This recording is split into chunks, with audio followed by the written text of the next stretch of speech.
predstavi z naslovom Čarovniški proces je bilo slišati vprašanje, so bile res krive ženske?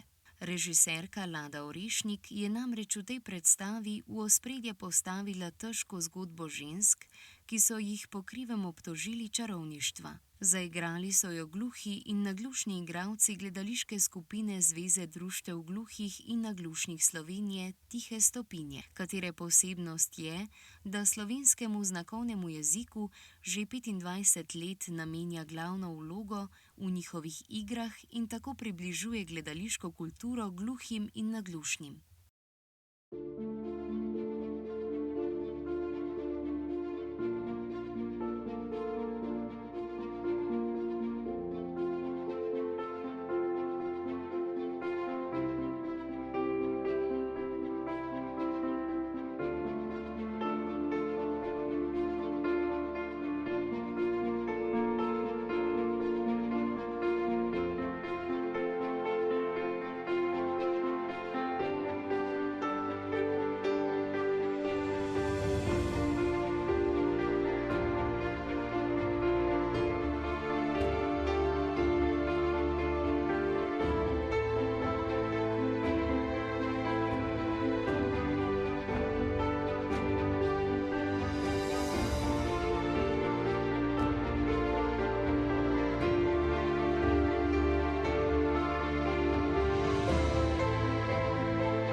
Nemoč in krivico žensk tistega časa so nastopajoči uprizorili skozi igro in ples ter tako gledalce popeljali v takratni temačni svet preganjanja čarovnic.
Jaz imam vlogo Marina, ki je bil zadnja ženska obtožena za čarovništvo v Slovenijo. Danes pa bom prvič kretala in ne govorila zraven. Sem pa zelo vesela, da se je smontirala tako igro, ker čarovništvo tukaj se je že končalo na srečo, ampak dan danes je še vedno aktualen, recimo v Burkini Fasi.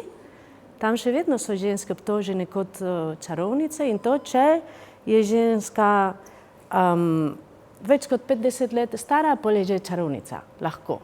Ali pa če mož umre, večkrat rečejo, da je čarovnica, zato da ostali lahko podedujejo te stvari, ki bi njej pripadli. In ko jih obtožijo kot čarovnice, jih vržejo van od doma in ostanejo in brez streha, brez hrane, brez vsega in je cela drama. Tako da je še vedno aktualna tema. Za scenografijo je poskrbela Jelena Bolšedonova, dramaturginja pa je bila Tina Strel, ki s skupino Tihe stopinje sodelujeta že vrsto let.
Močna zgodba, ki so jo nastopajoči odlično zaigrali, je tudi letos navdušila polno dvorano gledalcev.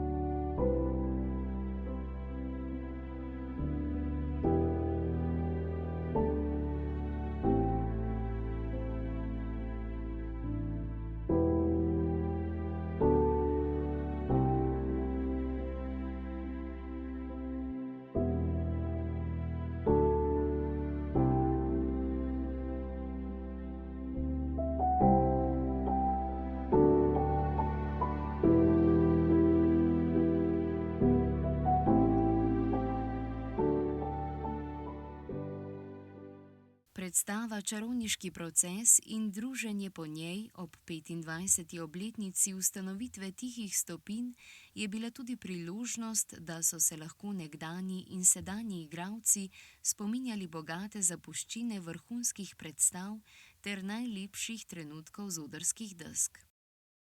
Gledališke predstave vsekakor povezujejo in vodijo v svet umetnosti, kjer znakovni jezik živi in bogati.